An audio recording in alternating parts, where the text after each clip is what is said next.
ჩვენ მუდმივად მეტი საბრძოლო მასალა გვჭირდება.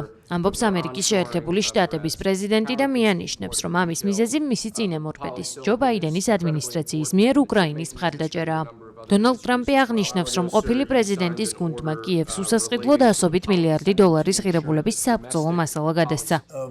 ამ განცხადებებით ამერიკის შეერთებული შტატების პრეზიდენტმა მედიის კითხვას უპასუხა მისი ადმინისტრაციის მიერ მარაგების შესავსებად მოთხოვნილ $21 მილიარდთან დაკავშირებით.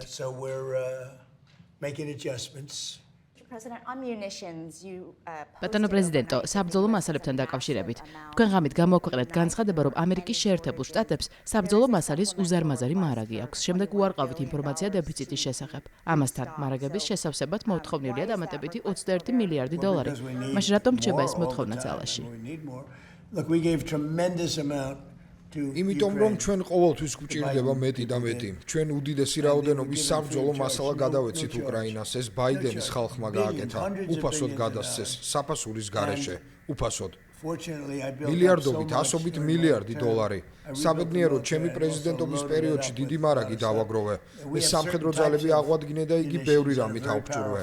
ჩვენ გვაქვს გარკვეული ტიპის საბრძოლო მასალა, რომელიც ძალიან მძლავრია და რომლის მარაგიც პრაქტიკულად შეუზღუდავია. სხვა შემთხვევებში მარაგი ცოტა უფრო შეზღუდულია და მათ ყოველდღიურად ვიღებთ. როგორც იცით, ჩვენი თავდაცვის კომპანიები ახლა უფრო მეტ საწარმოს აშენებენ ვიდრე ოდესმე. ისინი აშენებენ საწარმოებს პეტრიოტებისთვის, ტომაჰოვკებისთვის, ყველაფრისთვის.